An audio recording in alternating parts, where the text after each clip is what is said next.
आहात डिजिटल इंडियाचे digital news. ठाम मत मराठी न्यूज.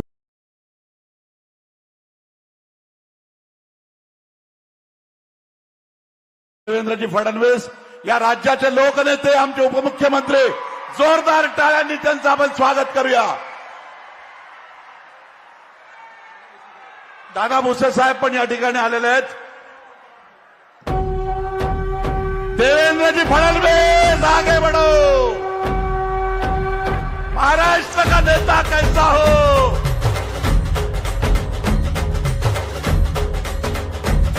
आदरणीय देवेंद्रजी फडणवीस साहेबांचं आगमन झालेलं आहे.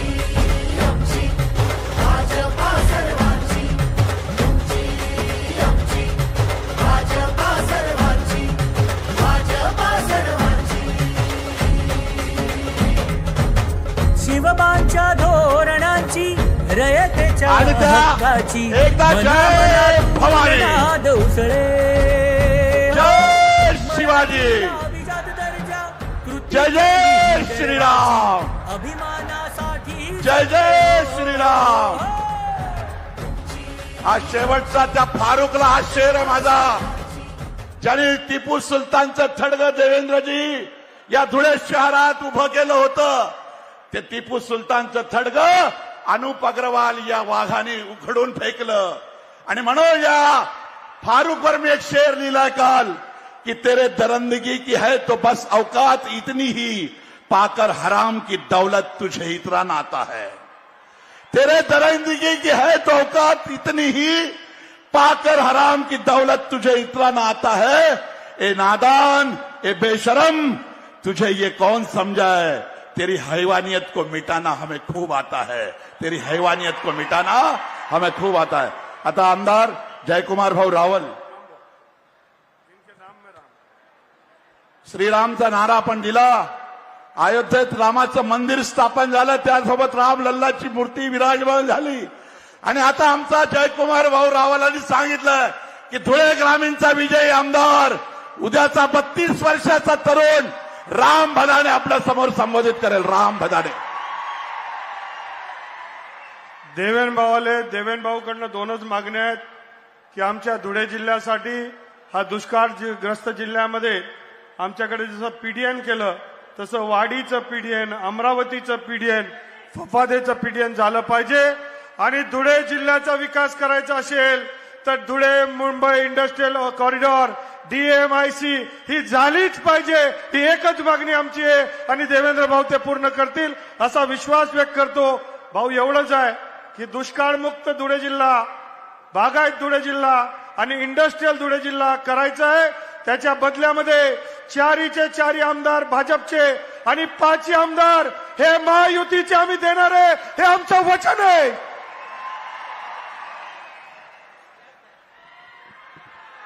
जय श्रीराम.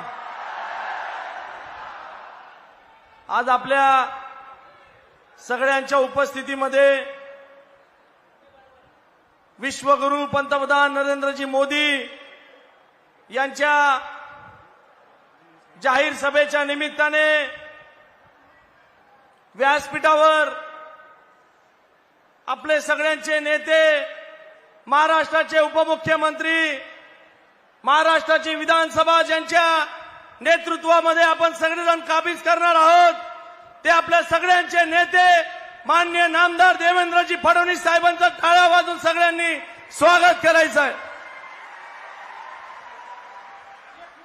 माननीय नामदार दादासाहेब भुसे साहेब, माननीय अमरीशभाई पटेल साहेब, माननीय आमदार जयकुमार रावल साहेब, माननीय माजी खासदार आदरणीय सुभाष बाबासाहेब आणि आदरणीय सन्माननीय व्यासपीठ व जमलेले माझे धुळे ग्रामीण, धुळे शहर व धुळे जिल्ह्यातील भारतीय जनता पार्टीचे सगळे ज्येष्ठ मान्यवर, तरुण मित्र, माझ्या मोठ्या प्रमाणात उपस्थित असलेल्या सगळ्या माझ्या लाडक्या बहिणी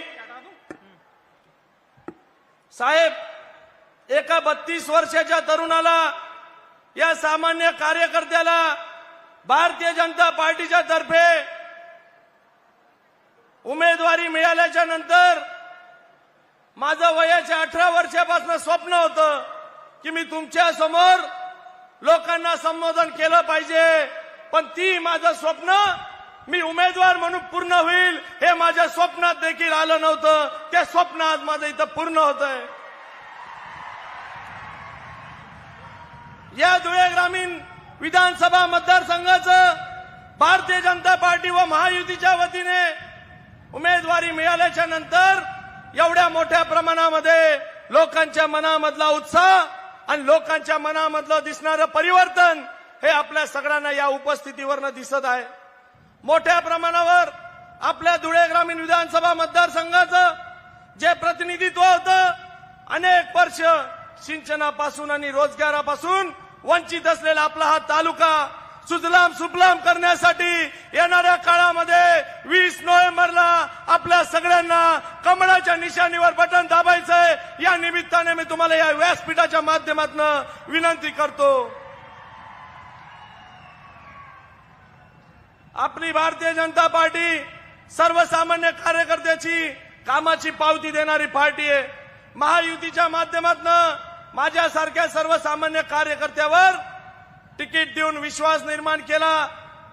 आज एवढा मोठ्या प्रमाणामध्ये धुळे तालुक्यामधला सिंचनाचा प्रश्न आहे, रोजगाराचा प्रश्न आहे आणि महिला सक्षमीकरणाचा प्रश्न आहे.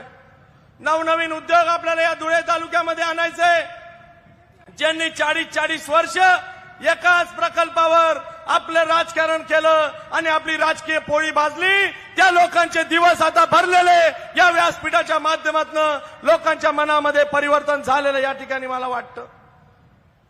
एवढ्या प्रकारच्या योजना सर्वसामान्य लोकांना त्यांच्या जीवनामध्ये परिवर्तन करण्याच्या योजना जी माझी माता भगिनी पंतप्रधान विश्वगुरु नरेंद्रजी मोदी यांनी त्यांच्यासाठीचा विचार केला.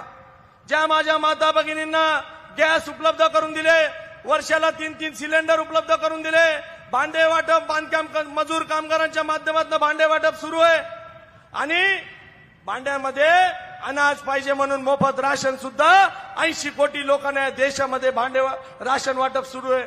आणि आपण सगळेजण बघा, नुसतं तेवढ्यावरच थांबले नाही तर आमच्या लाडक्या बहिणींना त्यांच्या पायावर सक्षम करण्याचं काम सुरू आहे.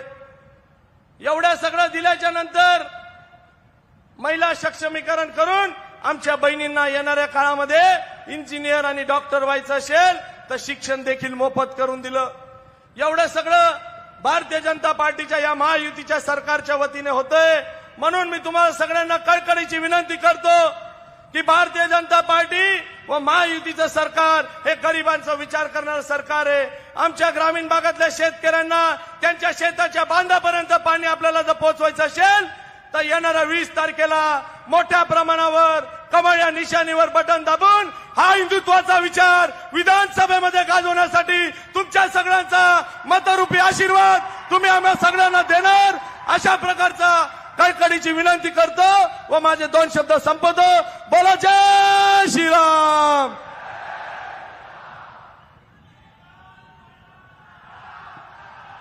धन्यवाद सर. आणि विजयी करूया इथे उपस्थित असलेल्या सर्व उमेदवारांना आणि महायुती सरकारला पाठिंबा देऊया.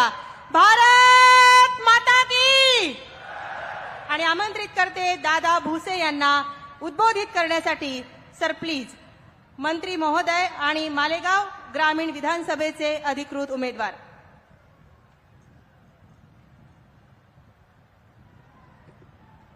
छत्रपती शिवाजी महाराज की जय. भवानी.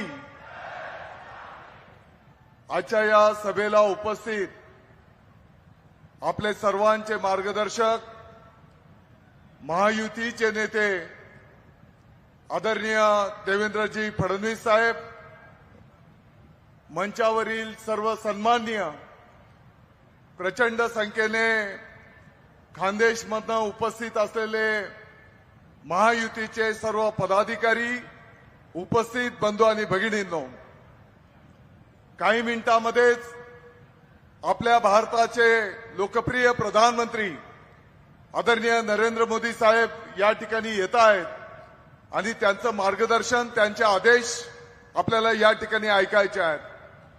फडणवीस साहेब, मी खानदेशच्या वतीने आपलं स्वागत करीत असताना आपला आभार व्यक्त करतो.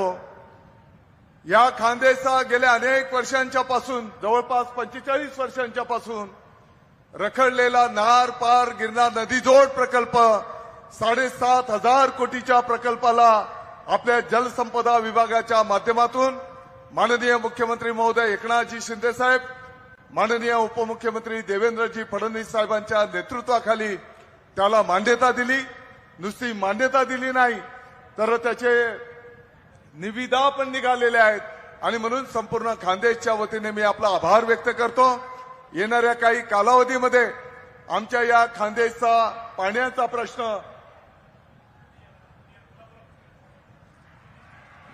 आणि हाच तो क्षण ज्याच्यासाठी आपण सगळे आतुरतेनं वाट बघत होतो. सन्माननीय पंतप्रधान नरेंद्रजी मोदी यांचं इथे आगमन झालेलं आहे. जोरदार त्यांनी स्वागत करूया. भारत माता की जय. भारतीय जनता पार्टीचा, महायुतीचा, मन की बातच्या माध्यमातून प्रत्येक भारतीयाच्या मनाचा ठाव घेणारे, पवित्र चारित्र्य, संवेदनशील मन आणि करारी पाना असणारे, जिनका नाम की काफी है, जो मनुष्यों के नेता है, नरों में सर्वोत्तम है, श्रेष्ठ है, सम्मोहित करने वाले, दिलों पर राज करने वाले, अर्थात हमारे लाडले सम्माननीय प्रधानमंत्री जी श्रीमान नरेंद्र मोदी जी. इसी के साथ में श्री अनूप जी अग्रवाल, श्री गजेंद्र जी अंपाळकर, श्री बबनराव जी चौधरी, श्री राम भदाने जी यांना विनंती करते की त्यांनी विद्यमान आणि ओम प्रकाश खंडेलवाल त्यांना विनंती करते की विद्यमान प्रधानमंत्री आदरणीय श्री नरेंद्रजी मोदी यांचा सत्कार करून या सभेत त्यांचं सहर्ष स्वागत करायचं आहे.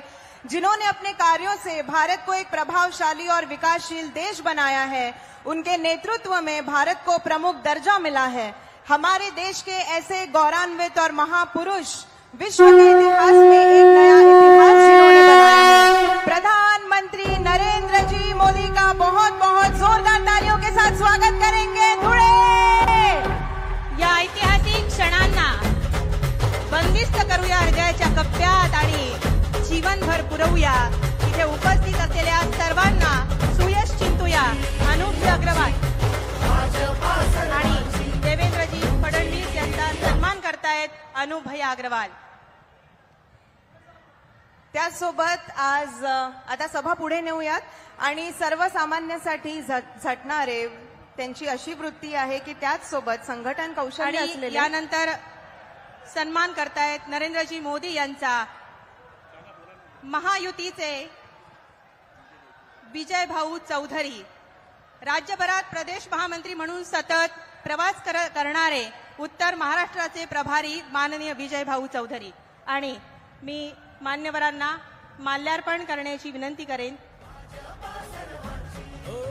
चला यासोबत आपण कार्यक्रम पुढे नेऊयात आणि सर्वसामान्यांसाठी झटण्याची वृत्ती, त्याचसोबत संघटन कौशल्य असलेलं अभ्यासू व्यक्तिमत्व आणि कुशल नेतृत्व यामुळे सर्वसामान्यांच्या हृदयात ज्यांनी आदराचे असे स्थान निर्माण केले ते आपल्या छत्रपती शिवाजी महाराज की,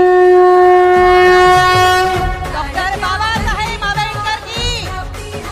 ज्या संविधानानं आपल्याला मतदानाचा अधिकार दिला त्या बाबासाहेब आंबेडकरांना छत्रपतींना विनम्र अभिवादन.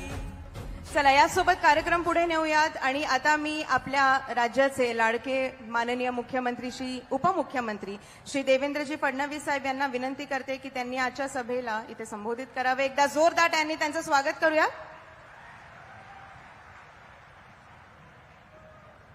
भारत माता की, छत्रपती शिवाजी महाराज की, धर्मवीर छत्रपती संभाजी महाराज की जय भवानी, जय भवानी. हिंदवी स्वराज्याचे सरसंस्थापक छत्रपती शिवरायांना मानाचा मुजरा करतो.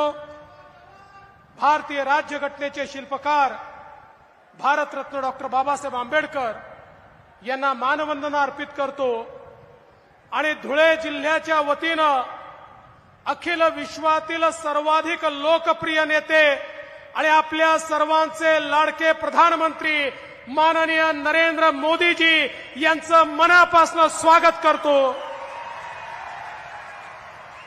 मंचावर उपस्थित केंद्रीय राज्यमंत्री प्रतापराव जाधवजी, रक्षाताई खडसे, दादाजी भुसे, त्याचप्रमाणे अनिल पाटीलजी, सुभाष भामरेजी, स्मिताताई वाघ, आपले उमेदवार जयकुमार रावलजी, अनुप अग्रवालजी, राम भदानेजी, मंजुळाताई गावित, काशीराम पावराजी, अमरीश पटेलजी, राजवर्धन कदमबांडेजी, विजय चौधरीजी, धरतीताई देवरे, गजेंद्र अंपळकर, मंचावरील सर्व मान्यवर आणि या ठिकाणी उपस्थित माझ्या सर्व लाडक्या बहिणींनो आणि तितक्याच लाडक्या भावांनो, आज मला या गोष्टीचा मनापासून आनंद आहे. महाराष्ट्राच्या निवडणुकीमध्ये माननीय मोदीजींच्या प्रचाराची सुरुवात खानदेशाच्या धुळ्यातनं होते आहे. ही आपल्याकरता अत्यंत आनंदाची गोष्ट आहे. आणि ही सुरुवात धुळ्यातनं याकरता केली की माननीय मोदीजींच्या नेतृत्वामध्ये गेल्या 10 वर्षात जे काम झालेलं आहे त्यामुळे पुढच्या 5 वर्षामध्ये आमचा धुळे जिल्हा हा महाराष्ट्रातला नंबर 1 चा जिल्हा होणार आहे.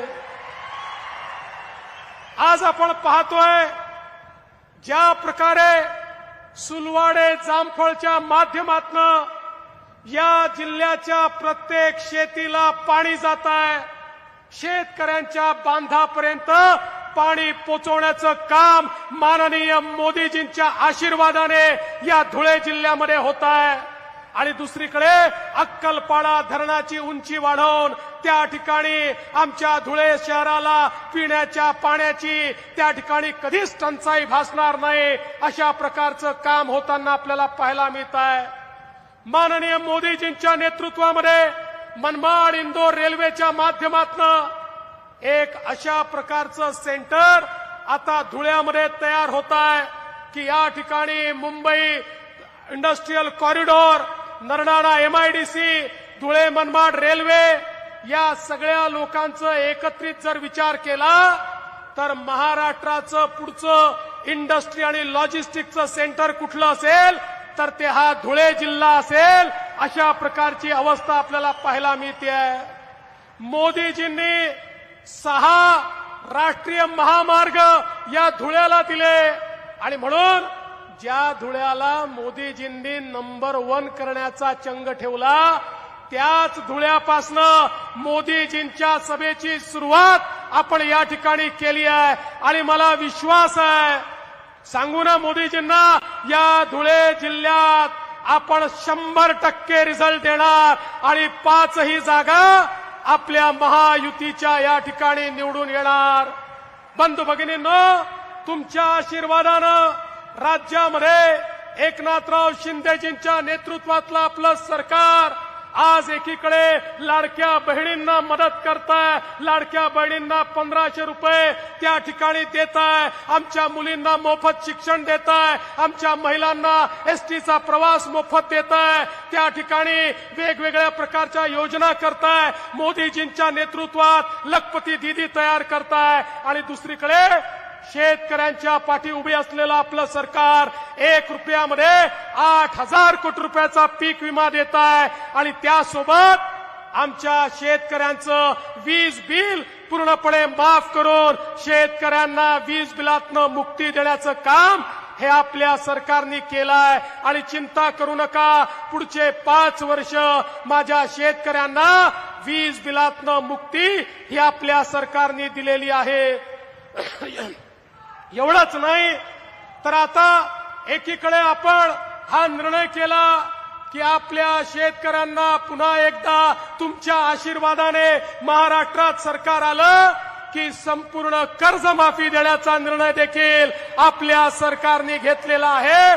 आणि त्यासोबत कधी जर MSP मध्ये बाजारभावापेक्षा जर कमी झाला MSP पेक्षा तर भावांतर योजना राबवून त्या माध्यमातून शेतकऱ्यांच्या खात्यात थेट पैसे देण्याचा निर्णय देखील आपल्याच सरकारने या ठिकाणी घेतलेला आहे. सांगण्यासारख्या गोष्टी खूप आहेत. आमच्या लाडक्या भावांना 10 लाख रोजगाराच्या संधी आपण देतोय. वेगवेगळ्या योजनांच्या माध्यमातून सगळ्या समाजाला घेऊन आपण पुढे चाललो आहे. पण बंधू भगिनींनो, हे सगळं करत असताना एकीकडे आम्ही विकास करतोय, सर्व जाती धर्मांना सोबत घेऊन या महाराष्ट्राला पुढे नेतोय, पण दुसरीकडे आमच्या विकासाला उत्तर देता येत नाही. म्हणून आमच्या विरोधकांनी लोकसभेपासनं एक नवीन स्ट्रॅटेजी आखली आणि या धुळ्यामध्ये ते वोट जिहाद करतायत. वोट जिहाद. अरे आमच्या धुळ्याच्या लोकसभेमध्ये आम्ही 1,90,000 मतांनी 5 मतदारसंघात पुढे गेलो. एकट्या मालेगाव सेंट्रलच्या आणि या धुळ्यातल्या वोट जिहादमुळे 4,000 मतांनी आम्हाला पराजित व्हावं लागलं. आता मी तुम्हाला विनंती करण्याकरता आलोय, आता जागे झालो नाही तर नेहमी करता झोपावं लागेल. ही निवडणूक जागा होण्याची निवडणूक आहे. ही निवडणूक वोट जिहादचं उत्तर एकत्रितपणे मतदान करण्याची निवडणूक आहे. आणि म्हणून या निवडणुकीमध्ये आपले 5ही उमेदवार या ठिकाणी निवडून आणा एवढीच विनंती करतो आणि माझं बोलणं संपवतो. धन्यवाद. जय हिंद, जय महाराष्ट्र. धन्यवाद सर. आणि आमंत्रित करूया, विचारामृतात न्हावून निघूया, अलौकिक तेजाने झळाळणारे, समृद्ध वाणीचे धनी असणारे, आपल्या धीर गंभीर आवाजाने सर्वांच्या हृदयाचा ठाव घेणारे, ज्यांच्या नजरेत विश्वसनीय प्रेम आहे, जे दृढ निश्चयी आहेत, जे सहनशील आहेत, सनातन धर्माचे आधारस्तंभ, श्रीमंत योगी, देशाचे नवयुग प्रवर्तक, दैवी युग पुरुष, हमारे देश के सम्माननीय प्रधानमंत्री विकास पुरुष श्री नरेंद्र जी दामोदर दास मोदी जी. मोदी जी देश के ही नहीं विश्व नेताओं में से भी एक विख्यात मुखर वक्ता हैं. उनके ओजस्वी भाषण से तो हम सभी परिचित हैं. धूमिल हो रहे भारत के स्वप्नों को फिर से जगाया है. स्वर्ण योग की कामना लेकर फिर से इस जमीन पर एक शूरवीर आया है. देश को एकता के सूत्र में पिरोकर अखंडता का नूर लाया है. विश्व के नवपटल फिर से करने के लिए नए युग का आरंभ मोदी जी के रूप में एक देवदूत आया है. एक देवदूत आया है. जोरदार तालियों के बीच स्वागत करेंगे सम्माननीय प्रधानमंत्री नरेंद्र जी मोदी जी का. भारत माता की जय. भारत माता की जय. विचारामृत हृदयाच्या कप्प्यापर्यंत गेलं पाहिजे.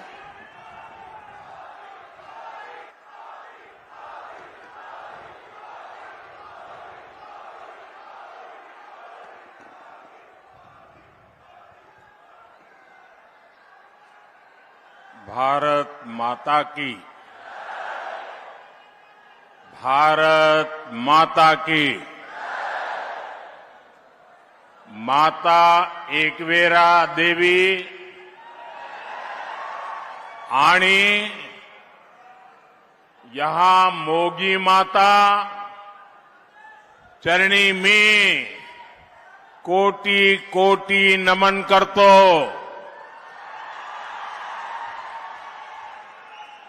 धुळ्यातील सर्वांना राम राम.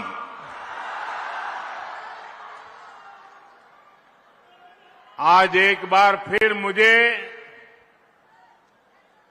भगवान खंडोबा का आशीर्वाद लेने का सौभाग्य मिल रहा है. धुळे की ये धरती और महाराष्ट्र से मेरा अपनापन आप सब भली भांति जानते हैं. महाराष्ट्र से मैंने जब भी कुछ मांगा है, महाराष्ट्र के लोगों ने दिल खोलकर मुझे अपना आशीर्वाद दिया है.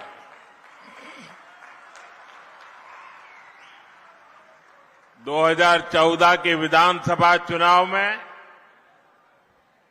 मैं आपके बीच धुळे आया था. मैंने आपसे महाराष्ट्र में बीजेपी सरकार के लिए आग्रह किया था। आपने महाराष्ट्र में 15 साल के सियासी कुचक्र को तोड़कर बीजेपी को अभूतपूर्व जीत दिलाई थी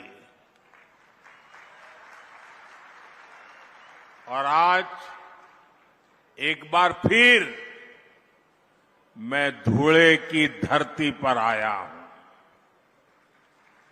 धुले से ही मैं महाराष्ट्र में चुनाव अभियान की शुरुआत कर रहा हूं। आपका ये प्यार, ये अपार जन समर्थन, ये जन समूह, जितने लोग पंडाल में हैं उससे ज्यादा पंडाल के बाहर है।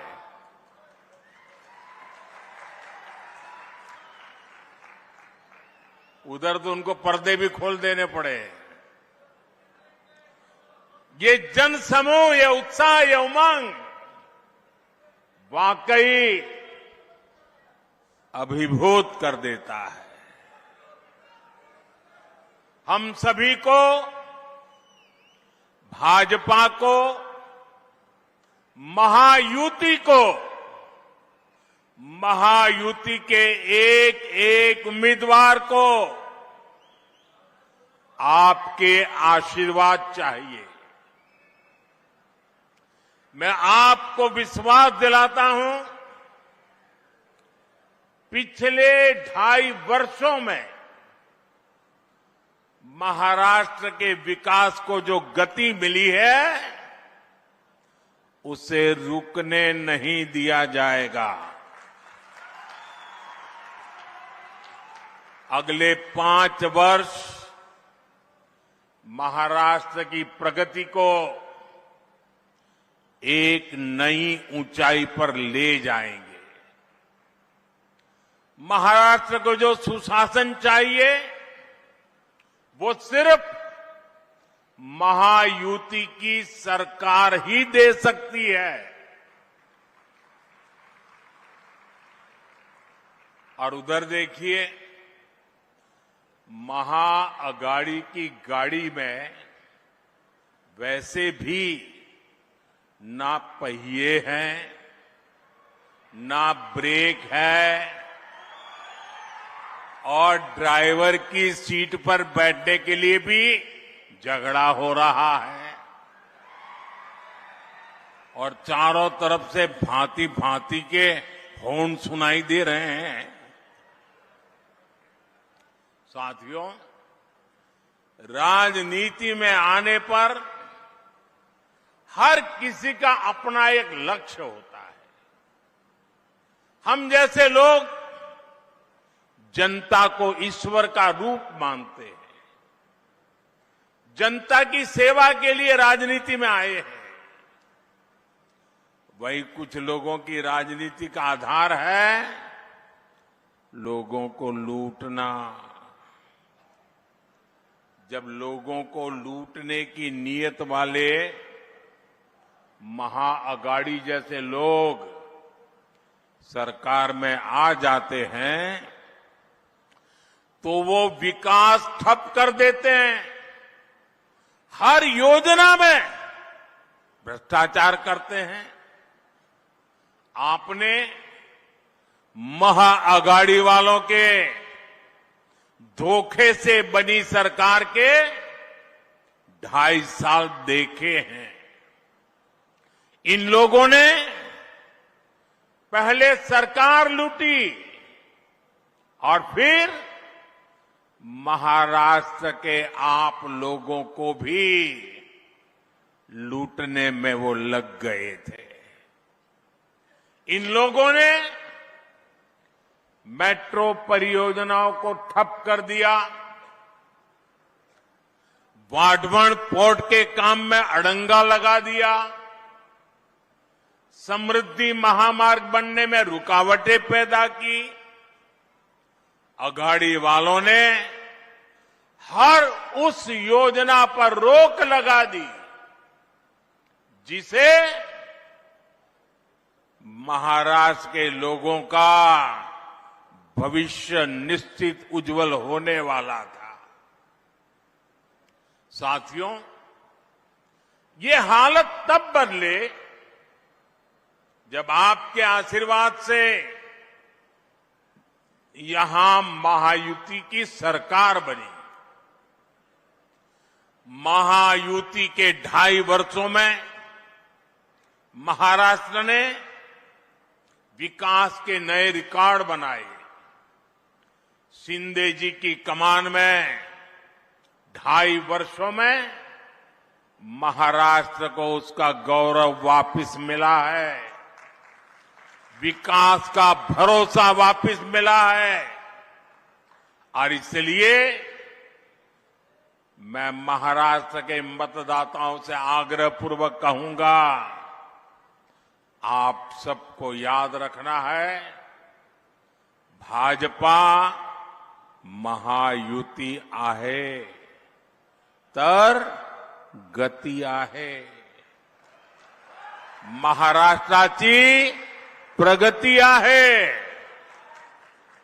साथियों, मैं आज महायुति को बहुत बहुत बधाई देना चाहता हूं। महायुति ने महाराष्ट्र को नई समृद्धि देने वाला वचननामा जारी किया है। महायुति के 10 संकल्पों की बहुत चर्चा हो रही है। शिंदे जी, मेरे मित्र देवेंद्र फडणवीस जी और अजित पवार जी ने जनता के सुझावों से ये शानदार वचननामा तैयार किया है। महायुतीचा वचननामा विकासाची वाढेल गती, महाराष्ट्राची होणार हमखास प्रगती। महायुति के इस वचननामे में, इस घोषणा पत्र में हर वर्ग की आर्थिक प्रगति की योजना है, समानता का भाव है,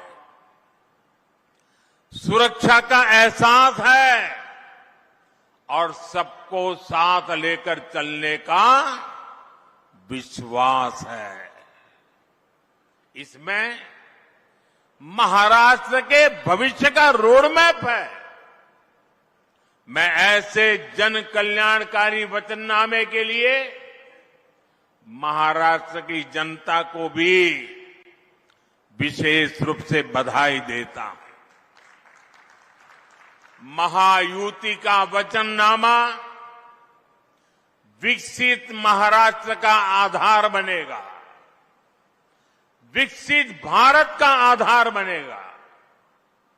साथियों, यहां इतनी बड़ी संख्या में हमारी माताएं, बहनें, बेटियां आई है, दूर दूर तक मैं देख रहा हूं।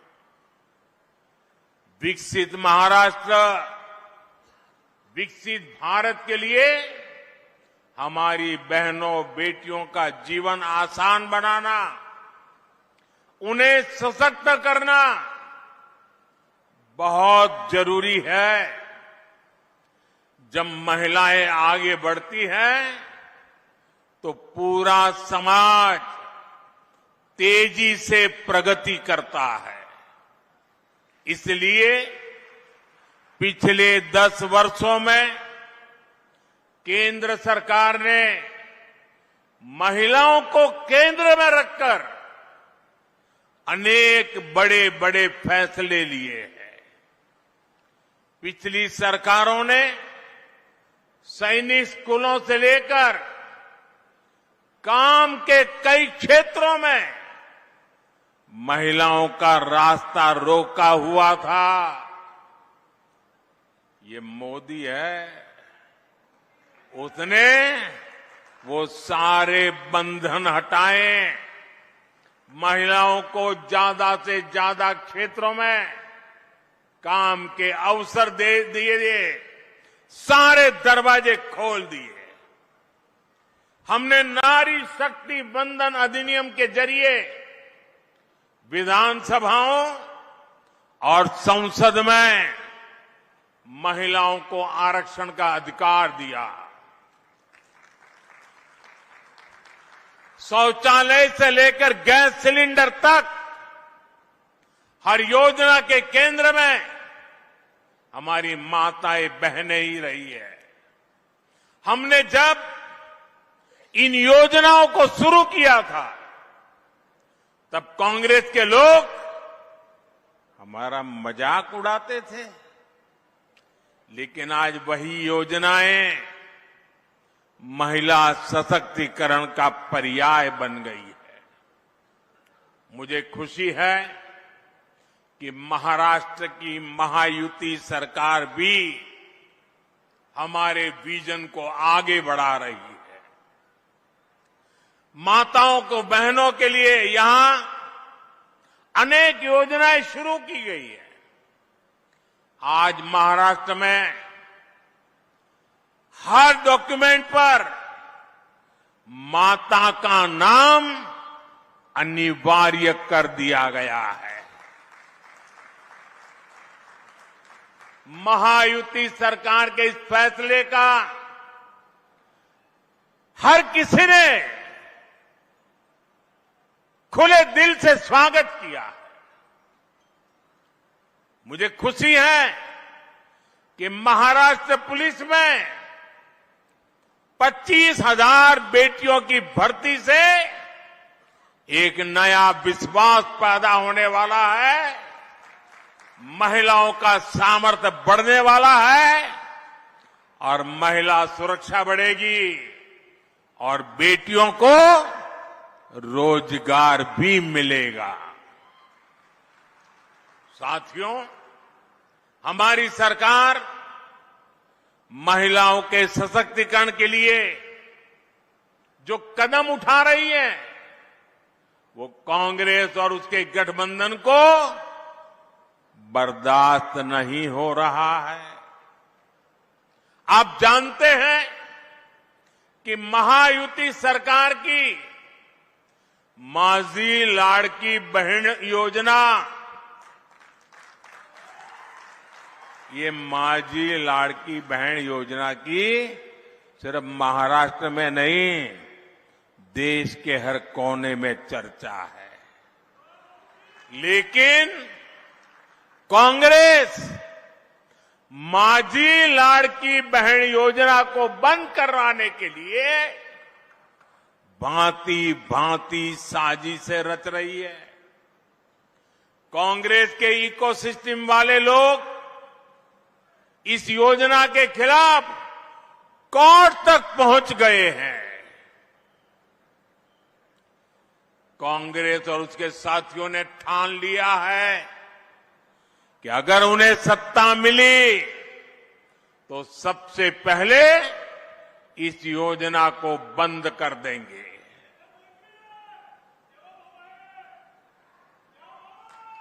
मैं जरा आपसे पूछना चाहता हूं, क्या महिलाओं के लिए ये योजना चलनी चाहिए कि नहीं चलनी चाहिए? महिलाओं को लाभ मिलना चाहिए कि नहीं मिलना चाहिए? महिलाओं को आगे बढ़ाने की योजनाएं चलनी चाहिए कि नहीं चलनी चाहिए?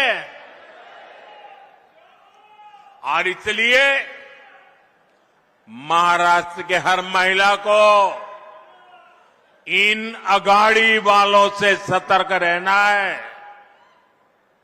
ये लोग कभी नारी शक्ति को सशक्त होते नहीं देख सकते। पूरा महाराष्ट्र देख रहा है कांग्रेस और अगाड़ी वाले लोग अब महिलाओं को किस तरह गाली देने पर उतर आए हैं। कैसी कैसी अभद्र भाषा, कैसे कैसे कमेंट महिलाओं को नीचा दिखाने की कोशिश महाराष्ट्र की कोई माता बहन कभी भी अघाड़ी वालों के इस कृत्य को माफ नहीं कर सकती। साथियों, भाषा भी और मातृभाषा तो एक तरह से हमारी मां होती है। मुझे गर्व है कि हमारी सरकार ने मराठी भाषा को अभिजात भाषा का दर्जा दिया है।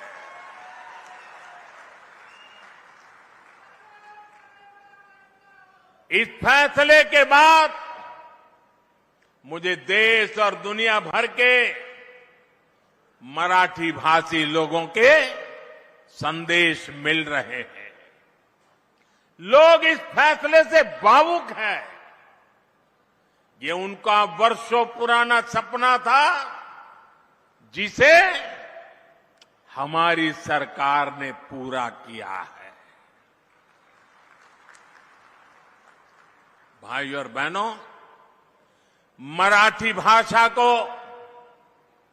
अभिजात भाषा का दर्जा मिले, ये दशकों से महाराष्ट्र के लोगों की इच्छा थी, मांग थी। कांग्रेस पार्टी ने महाराष्ट्र में भी राज किया है, केंद्र में भी राज किया है और केंद्र में महाराष्ट्र में एक साथ भी राज किया है, सरकारें चलाई। लेकिन मराठी को अभिजात भाषा का दर्जा मिले, इन्हें इसकी जरूरत नहीं लगी। इन्होंने हमेशा मराठी भाषा के सम्मान की मांग को अनदेखा किया। उन्हें अब भी परेशानी हो रही है। ये काम मोदी ने कैसे कर दिया? मोदी ने क्यों कर दिया? महाराष्ट्र के नाम पर राजनीति करने वाले अघाड़ी वालों का यही असली चेहरा है। साथियों, महाराष्ट्र में डबल इंजन सरकार ने कैसे काम किया है, ये आज पूरी दुनिया भी देख रही है। आज विदेशी निवेश में, नए अवसरों में महाराष्ट्र पहली पसंद है। लगातार 2 साल तक महाराष्ट्र विदेशी निवेश में नंबर 1 रहा है। इस साल के पहले 3 महीने में 50% से ज्यादा, 50% से ज्यादा विदेशी निवेश अकेले मेरे महाराष्ट्र में आया है। महाराष्ट्र को सभी निवेश परियोजनाओं में प्राथमिकता दी जा रही है। इलेक्ट्रॉनिक वाहन परियोजना, ग्रीन एनर्जी और सोलर प्रोजेक्ट, स्टील प्रोजेक्ट, ऐसे कितने ही प्रोजेक्ट महाराष्ट्र के अलग अलग हिस्सों में स्थापित किए जा रहे हैं। भारत का सबसे बड़ा पोर्ट, पूरे हिंदुस्तान का सबसे बड़ा, ये पोर्ट भी, बंदरगाह भी हमारे महाराष्ट्र में बन रहा है। इंफ्रास्ट्रक्चर के बड़े प्रोजेक्ट से महाराष्ट्र में नए अवसर तैयार हो रहे हैं। साथियों, और जिस दिन मैं वाडवन पोर्ट के शिलान्यास के लिए आया था, उस दिन हमारे देवेंद्र जी ने पब्लिक में एक इच्छा व्यक्त की थी। उन्होंने कहा था कि हिंदुस्तान का सबसे बड़ा बंदरगाह बन रहा है, मोदी जी इतना सारा कर रहे हो, हजारों करोड़ लगा रहे हो, तो वहां एक एयरपोर्ट भी बना देना। उस दिन तो मैं चुप रहा था, लेकिन भाइयों बहनों, जैसे ही आचार संहिता खत्म होगी, जैसे ही महाराष्ट्र में महायुति की शपथ विधि हो जाएगी, मैं महाराष्ट्र सरकार के साथ बैठ करके देवेंद्र जी की इच्छा कैसे पूरी हो, इस बात के लिए काम करूंगा।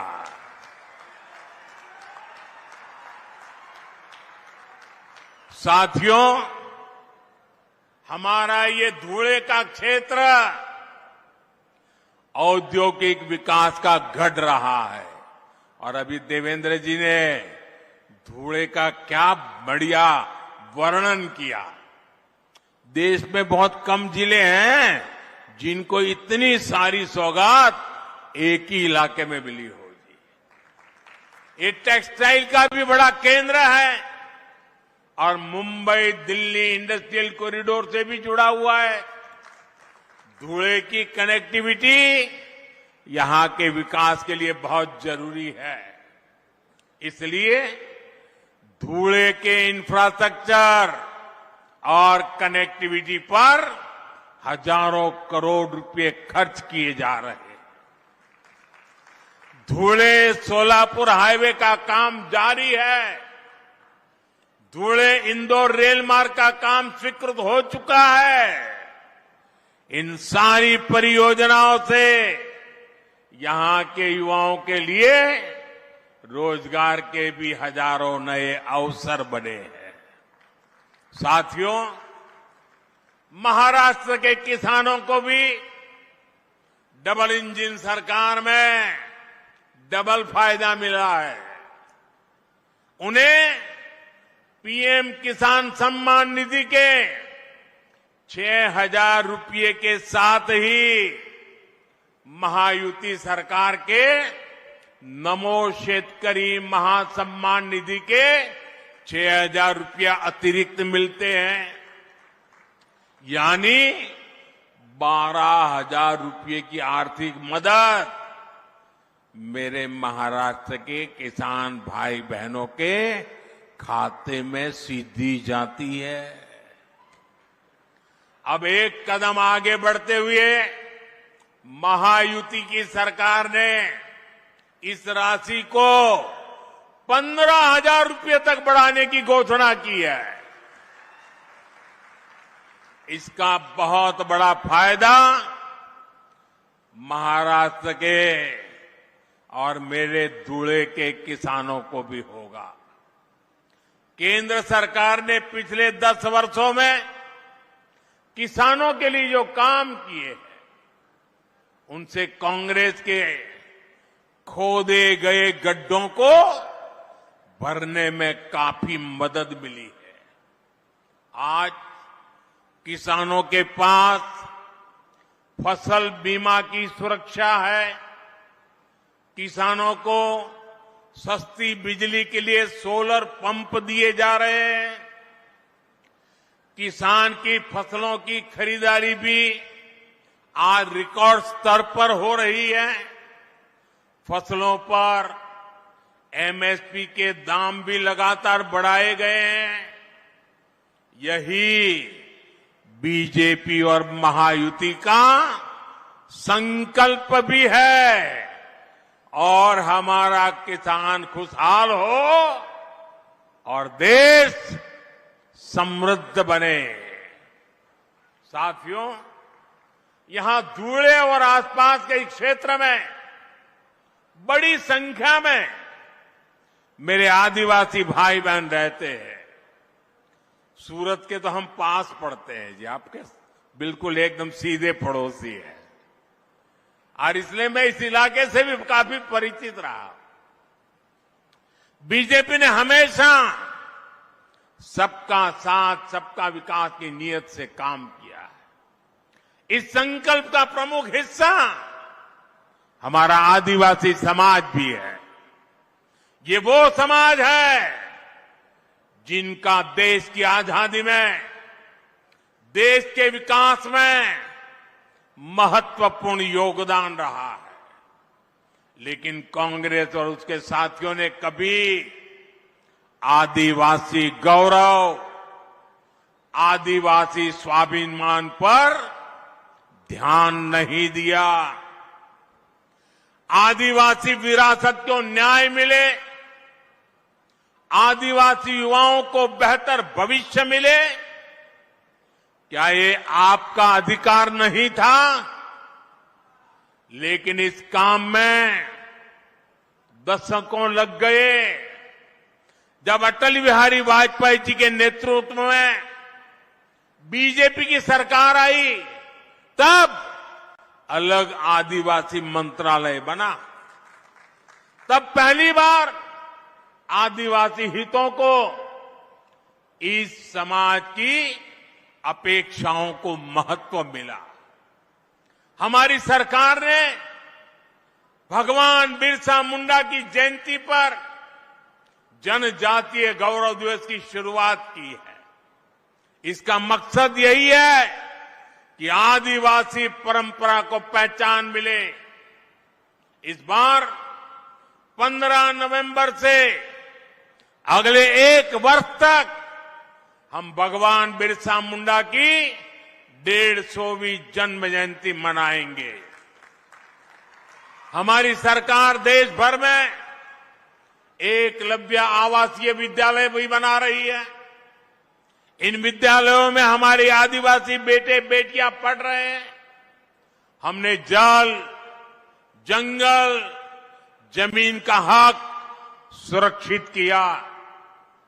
वन उपज का लाभ आदिवासी समाज को मिले, इसके लिए हमने इस समाज को उसके अधिकार दिए। बीजेपी के ही प्रयासों से पहली बार एक आदिवासी महिला द्रौपदी मुर्मू जी देश की पहली आदिवासी राष्ट्रपति बनी। और पूरे देश ने देखा है कि कैसे कांग्रेस और उसके साथियों ने द्रौपदी मुर्मू जी को हराने के लिए पूरी शक्ति लगा दी थी। आए दिन ये लोग द्रौपदी जी का अपमान करते हैं, और ये इनकी पुरानी आदत है। बाबा साहब आम्बेडकर को हराने के लिए नेहरू समेत ने ताकत लगा दी थी। आज से 25-30 साल पहले बाबा साहब आम्बेडकर को नीचा दिखाना ये कांग्रेस का रोज का काम था, और वैसा ही उन्होंने द्रौपदी मुर्मू जी के साथ किया। साथियों, आज मैं आपको और पूरे देश को कांग्रेस और उसके साथियों की एक बहुत खतरनाक साजिश से आगाह करने के लिए आया हूं, और इस आदिवासी क्षेत्र में आया हूं तब मेरा ये दर्द कर्तव्य बनता है। इस खतरनाक खेल से मैं महाराष्ट्र को, देश को, मेरे आदिवासी भाई बहनों को सजग करूं। कांग्रेस द्वारा एक जाति को दूसरी जाति से लड़ाने का खतरनाक खेल खेला जा रहा है, और ये खेल इसलिए खेला जा रहा है क्योंकि कांग्रेस कभी दलितों, पिछड़ों, आदिवासियों को आगे बढ़ते नहीं देख सकती। यही कांग्रेस का इतिहास है। आजादी के समय हमारे बाबा साहब आम्बेडकर ने बहुत कोशिश की थी कि शोषितों वंचितों को आरक्षण मिले, लेकिन नेहरू जी अड़े हुए थे कि किसी भी कीमत पर दलितों, पिछड़ों, आदिवासियों को आरक्षण नहीं दिया जाएगा। बहुत मुश्किल से बाबा साहब दलितों और आदिवासियों के लिए आरक्षण का प्रावधान करा पाए, उनको लड़ाई लड़नी पड़ी। नेहरू जी के बाद इंदिरा जी आई, उन्होंने भी आरक्षण के खिलाफ ऐसा ही रवैया जारी रखा। उनका भी मकसद यही था कि किसी भी कीमत पर एससी, एसटी, ओबीसी को प्रतिनिधित्व न मिल पाए। ये लोग चाहते थे कि एससी, एसटी, ओबीसी हमेशा कमजोर रहे। इंदिरा जी के बाद राजीव गांधी आए, उनकी भी सोच और अप्रोच अपने खानदान से अलग नहीं थी। राजीव गांधी ने भी ओबीसी आरक्षण का खुल करके विरोध किया था। ये लोग जानते थे कि एससी, एसटी, ओबीसी अगर ये समाज मजबूत हो गया तो उनकी राजनीति की दुकान का शटर गिर जाएगा। राजीव गांधी के बाद अब इस परिवार की चौथी पीढ़ी इस खतरनाक भावना के साथ उनके युवराज काम कर रहे हैं।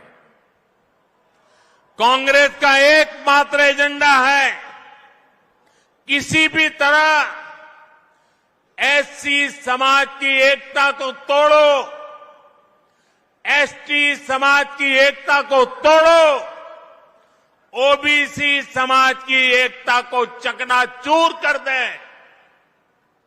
कांग्रेस चाहती है कि एससी समाज अलग अलग जातियों में बिखरा रहे, ताकि एससी समाज की सामूहिक शक्ति कमजोर पड़ जाए। कांग्रेस चाहती है कि ओबीसी समाज भी अलग अलग जातियों में बटा रहे, ताकि ओबीसी के तौर पर उनकी जो एकजुटता की पहचान बनी है, ये ओबीसी अगर ओबीसी रहे तो उनकी ताकत बढ़ जाएगी। ये ताकत न बढ़े, इसलिए ओबीसी समाज को भी जातियों में बिखेर दो। इसलिए वो ओबीसी को भी अलग अलग जातियों में बांटने का खेल कर रही है। कांग्रेस चाहती है कि हमारा एसटी समाज अलग अलग जातियों में बटा रहे, क्योंकि आज आदिवासी के रूप में, जनजातीय समूह के रूप में, शेड्यूल्ड ट्राइब के रूप में समाज की एकता, समाज की एक पहचान, समाज की एकजुटता आज उभर करके आई है। और वो मजबूती से अपनी आवाज उठा न पाए, इसलिए उनको भी छोटी छोटी जातियों में बिखेर दो। यहां धूले के इस क्षेत्र में हमारे भील गरासिया, कोकना, कोकनी, कोली महादेव, डोंगर कोली, वारली, ठाकर, कोली ठोर, टोकरे कोली, गमित, गमता, गवीत, पारगी, कटकरी, धानका, तड़वी, तैतरिया, ऐसी आदिवासी जातियां रहती है। कांग्रेस भीलों को कोकना से लड़ाना चाहती है। कांग्रेस भील गरासिया को कोकनी से लड़ाना चाहती है। कांग्रेस कोली महादेव आदिवासी जाति को डोंगर कोली से लड़ाना चाहती है।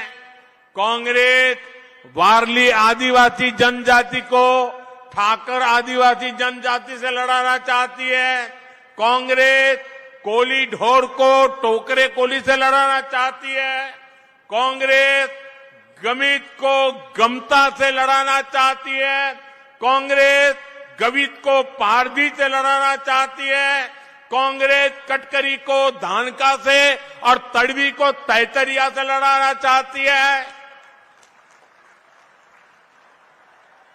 साथियों, आदिवासी की पहचान, जनजातीय समाज की पहचान, शेड्यूल ट्राइब की एकता, इसको तोड़ने में कांग्रेस लगी हुई है। आदिवासी जातियों की एकजुटता कांग्रेस को फूटी आंख नहीं सुहाती।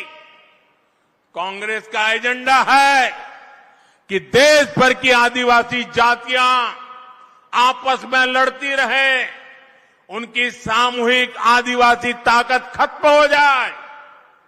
कांग्रेस ने जब धर्म के नाम पर ऐसे ही साजिशें रची थी तो देश का बंटवारा हो गया था। अब कांग्रेस एससी, एसटी, ओबीसी समाज की एक जाति को दूसरे के खिलाफ खड़ा कर रही है। भारत के खिलाफ इससे बड़ी साजिश कोई और नहीं हो सकती। आप मुझे बताइए, आदिवासी जब एकजुट रहेगा तो उसकी ताकत बढ़ेगी कि नहीं बढ़ेगी? ताकत बढ़ेगी कि नहीं बढ़ेगी? अलग अलग जातियों में टूटने से आप सोचिए कमजोर हो जाएंगे कि नहीं हो जाएंगे। इसलिए मैं कहता हूं, एक है तो सेफ है, एक है तो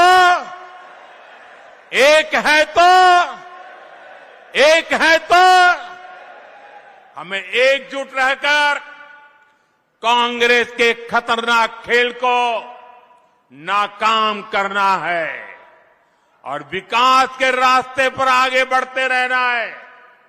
साथियों, आजादी के बाद महात्मा गांधी कांग्रेस को खत्म करना चाहते थे। उन्होंने कहा था अब आजादी मिल गई, कांग्रेस को बिखेर दो। उन्हें कांग्रेस को लगने वाली बीमारी का अंदाजा था।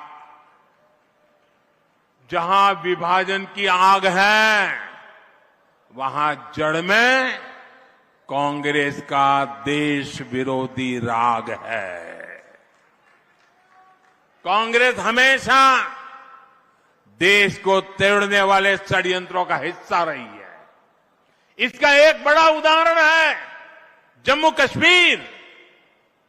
कांग्रेस ने कश्मीर को आर्टिकल 370 के जरिए देश की मुख्य धारा से अलग किया।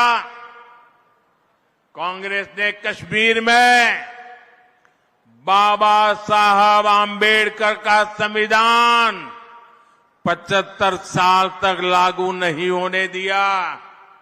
ये कांग्रेस वालों को जवाब देना पड़ेगा। इतने लोग कांग्रेस के राज करते रहे, ये परिवार राज करता रहा, क्या कारण था बाबा साहब आंबेडकर का संविधान जम्मू कश्मीर में लागू नहीं हुआ? देश में 2 संविधान चलते थे। ये मोदी आया तब जाके बाबा साहब आंबेडकर संविधान जम्मू कश्मीर में लगा। और इसके कारण होता था क्या? कश्मीर में दलितों, वंचितों को उनका हक नहीं मिलने दिया। कांग्रेस ने आतंकवाद को संरक्षण दिया, अलगाववादियों का संरक्षण दिया। जो समस्या कांग्रेस ने पैदा की थी, हमने आर्टिकल 370 खत्म करके उस समस्या को भी खत्म कर दिया है। ये 21वीं सदी के भारत के सबसे बड़े फैसलों में से एक है। लेकिन जैसे ही मैं देशवासियों को कहता हूं, जरा जागिए, सचेत हो जाइए। जैसे ही कांग्रेस और इंडी गठजोड़ का जम्मू कश्मीर में सरकार बनाने का मौका मिला, वो फिर से कश्मीर को लेकर साजिशें करने लगे। आपने टीवी पे देखा होगा, 2-3 दिन पहले जम्मू कश्मीर विधानसभा में जो कुछ हुआ आपने देखा होगा। कांग्रेस गठबंधन वहां फिर से आर्टिकल 370 लागू करने का प्रस्ताव पारित किया है। दोस्तों, क्या ये देश स्वीकार करेगा? आप सहमत होंगे? कश्मीर को तोड़ने का कांग्रेस का एक कारनामा आपको मंजूर है? आर्टिकल 370 के समर्थन में विधानसभा के भीतर बैनर लहराए गए। जब बीजेपी के विधायकों ने जी जान से उसका विरोध किया तो उन्हें उठा करके सदन के बाहर फेंक दिया गया।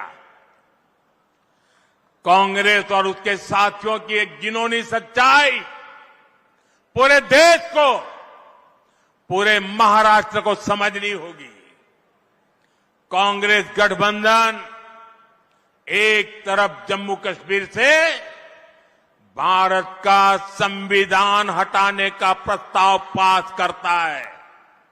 कांग्रेस ने जो प्रस्ताव पारित किया है ना, इससे बाबा साहब का संविधान जो मोदी वहां ले गया है ना, वो फिर वापस कर देंगे और जम्मू कश्मीर में बाबा साहब के संविधान को घुसने नहीं देंगे। और दूसरी तरफ यही कांग्रेस, उनका गठबंधन यहां महाराष्ट्र में आकर संविधान की झूठी किताब लहराता है, कोरे कागज वाली।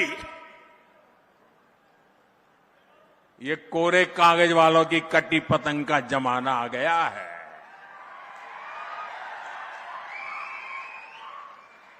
कांग्रेस गठबंधन एक तरफ जम्मू कश्मीर में दलितों को मिला अधिकार छीनने का प्रस्ताव पास करता है, वहीं दूसरी तरफ महाराष्ट्र में दलितों के अधिकार के नाम पर झूठ फैलाना, गुमराह करना, उनको भड़काने का काम कर रही है।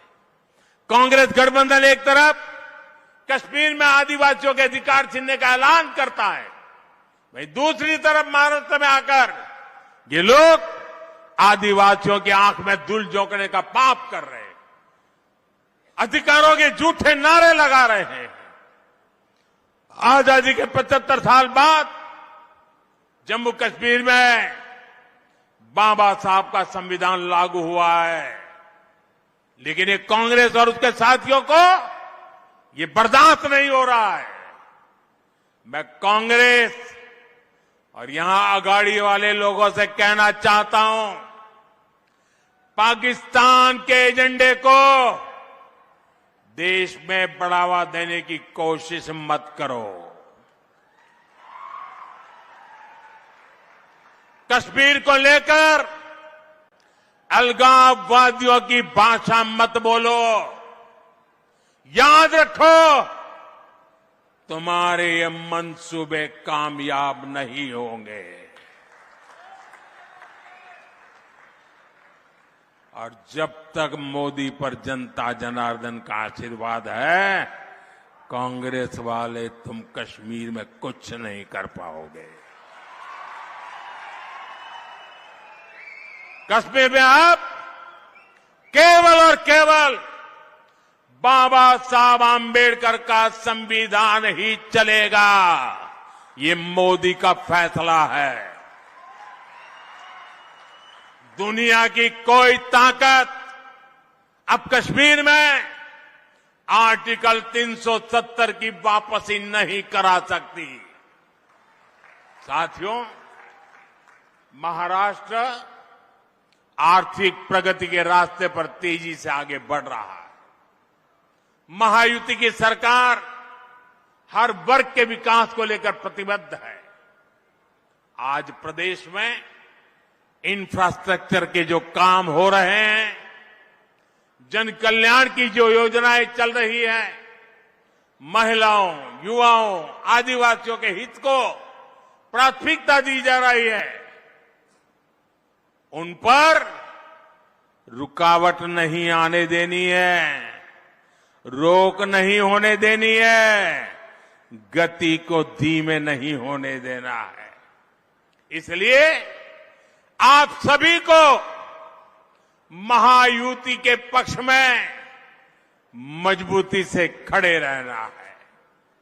मैं विश्वास के साथ कह सकता हूं कि महायुति आपके परिवार, आपके बच्चों के भविष्य के लिए काम करती रहेगी।